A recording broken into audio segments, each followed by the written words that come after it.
In this video, I'm going to demonstrate that there is only one pattern that you need to memorize in order to play a lead guitar. And once you memorize that pattern and understand how to think about that pattern, you can play lead guitar pentatonic scales in any key almost immediately. So what I've drawn here is an extra wide guitar neck. In this case, it's 10 strings wide, and there's no B as in boy string in this guitar neck. So all of the strings have 5 half steps between them, between each string. I'll talk about that a little bit more in a bit. But if you had a guitar that had no B string, that is, all the steps between every string was 5 instead of 4 that you have with a B string, this is the only pattern you would need to play on the guitar neck. This pattern would go down to the southeast, linked, and it would go to the southwest, off, down, and over, down 1 fret, and over 1 string. That's the only pattern you need to know. And then you need to adjust in your brain when you cross a B as in boy string. So now let me go to the theory here. Here's your theory. Most people who play guitar know this, even strummers. Each string is 5 half steps different from the next string, except when you go from a G to a B, it's 4 half steps. And that's what gives you the problem. That's why this simple pattern doesn't show up, and we have all these caged and different sorts of ways they want you to memorize how to play lead guitar. When in fact, if you simply know that these are linked this way and they're not linked this way, and you adjust in your brain every time you cross the B as in boy string, you can play lead guitar immediately. So if you expanded this fantasy neck extremely wide, so here's, I don't know how many strings this is, a lot of strings, you would see this is the pattern of pentatonic scales on a guitar neck, with the exception of the B string. Now, if you take this pattern and you move it to an actual guitar neck, so in this case, this is the key of C. Here is the pattern right here with the 6 notes. And here is the linked box with 6 notes right here. But when you cross the B string, the note at the B string has to shift down a half step. But that's all you have to remember.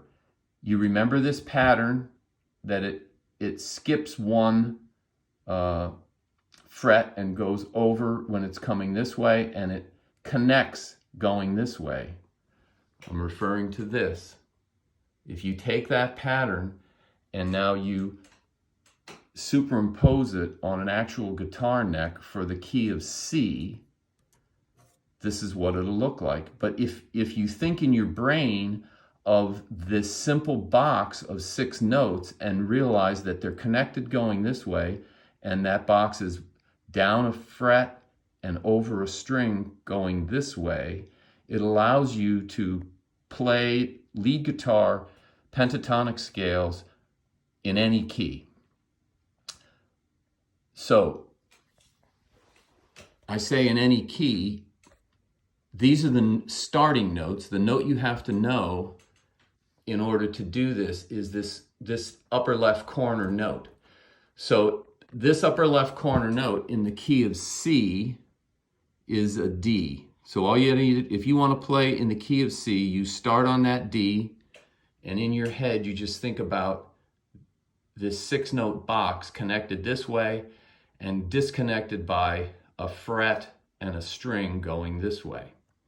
Now, I like to think when I'm playing of this slightly larger green box with the dotted lines around it. And in that format, you take the D box here, the 6 notes in the middle, and you think in your head of only 2 over here, and if you want to go from these 2 up, there are 2 frets between it instead of 1 fret. And on this side of the D box, there are 2 notes straight across, and on the bottom side of the D box, there are 2 notes straight across. And if you want to play directly from those 2 notes, you go up to the 4, you go up 4 frets from here instead of 3. And so I call that the big box. So the big box is just the small box with 2 notes over here, 4 notes over here, 1, 2, 3, 4, and 1, 2, 3, 4 notes over here. Once again, if you translate this simple 6-note box onto a real guitar neck, all you have to remember in your mind, you don't have to remember any patterns except this one and that it's linked to another one just like it. As you cross the B string forces that box to move down a half a fret. Okay, I'm going to demonstrate this in another video, and I want to just show you this table. For each major and minor key, that's the starting note that you need for the D box. And I call it the D box because I first did it with the key of C, and the note to start with in the key of C is a D. So if I come over here, you can see this is the key of C on an actual guitar neck. There's the D as in dog note, and that's what I'm going to demonstrate now.